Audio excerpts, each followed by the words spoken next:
राम के मंदिर पर समर्पण निधि की हुई चोरी या यूं कहें कि लूट की घटना ने सभी सनातनियों को अपने देश में नहीं बल्कि संपूर्ण विश्व में जहां भी सनातनी रह रहे हैं सभी को शर्मसार कर दिया है। इस घटना ने सभी की आस्था को बहुत ही गहरा चोट पहुंचाया है। स्वाभाविक है, ये प्रत्येक दिलों को छू जाने वाली बात थी, किसी को विश्वास न करने वाली बात थी कि जिसके लिए 500 वर्ष तक हमारे पूर्वजों ने, हमारे सनातनियों ने अपने जानों की कुर्बानी देते हुए और फिर कानून के सहारे उस राम मंदिर को हमारे राजनेताओं, प्रमुख रूप से मोदी जी और योगी जी के सहयोग से उस मंदिर का निर्माण हुआ, वहां ऐसे भी चोर हो जाएंगे जिससे सभी सनातनियों का सर झुक जाएगा। बहुत ही कष्टदायक और पीड़ा देने वाली बात है। ये बात अलग है कि योगी जी की सरकार ने तुरंत SIT गठित की और उसके बाद जांच रिपोर्ट 15 दिन उन्होंने मांगा था, लेकिन 7 दिन के अंदर जैसे ही अंतरिम रिपोर्ट आती है तुरंत सबके नाम FIR होती है और 8 लोगों की गिरफ्तारी हो जाती है।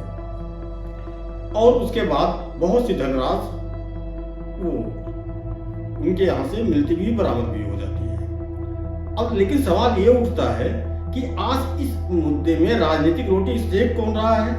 वो सेक रहे हैं जिनके पिताजी राम भक्तों पर, कारसेवकों पर अंधाधुंध गोलियों की बरसात की थी। जिस पार्टी के मुखिया ने सरजू मैया के रंग को रक्त रंजित कर दिया था, उस जल को रक्त रंजित कर दिया था, जिसके एक भी खानदान का एक भी सदस्य वहां दर्शन करने भी नहीं गया।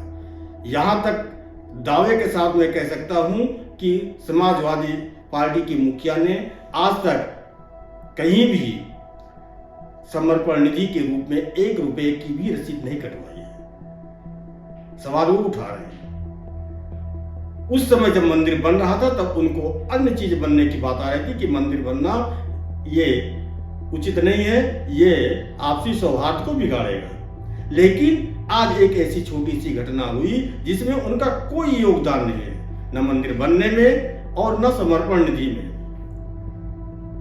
बल्कि कारसेवकों को मारने, उनको शहीद करने, सरजू मैया को रक्त रंजित करने में उनका पूरा योगदान है। और दूसरे एक ऐसे हैं जो देश की सबसे बड़ी और पुरानी पार्टी बताती है कांग्रेस, उसके लोग चिल्लाते हैं, जिन्होंने कृपात्री जी महाराज और गौ माता को संसद भवन जाते समय लाठियों से पिटाई किया और गोलियों से भून दिया था, जिन्होंने पूरी वकीलों की फौज खड़ा कर दी थी कि राम मंदिर न बनने पाए, जिनके परिवार का एक भी सदस्य आज तक वहां नहीं गया, जिनके परिवार के द्वारा 1 रुपया समर्पण निधि नहीं दी गई, वो लोग भी राजनीतिक रोटियां सेक रहे हैं और कह रहे हैं कि ये होना चाहिए, ऐसा नहीं वैसा होना चाहिए, पहले गिरफ्तारी होनी चाहिए, अब हो गई तो और लोगों को क्यों नहीं हो रही है। लेकिन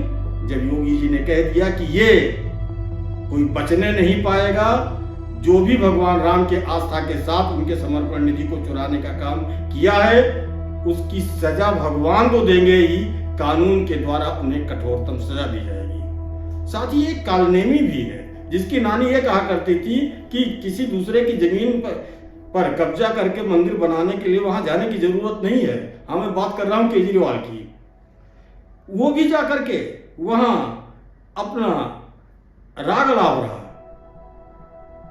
जो आज तक पूरे उस मंदिर के विरोध में रहता था।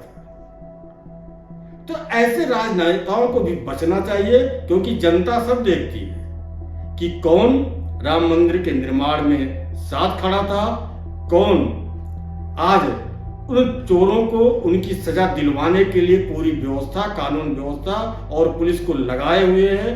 क्योंकि योगी जी का और मोदी जी का एक ही मानना है कि आस्था के साथ खिलवाड़ करने वालों को बख्शा नहीं जाएगा, कतई नहीं बख्शा जाएगा। तो सावधान रहने की जरूरत है, सतर्क रहने की जरूरत है और ऐसे कालनेमी और ऐसे रामद्रोहियों से बचकर रहने की भी जरूरत है। बहुत बहुत धन्यवाद। गुरु जय सिया राम।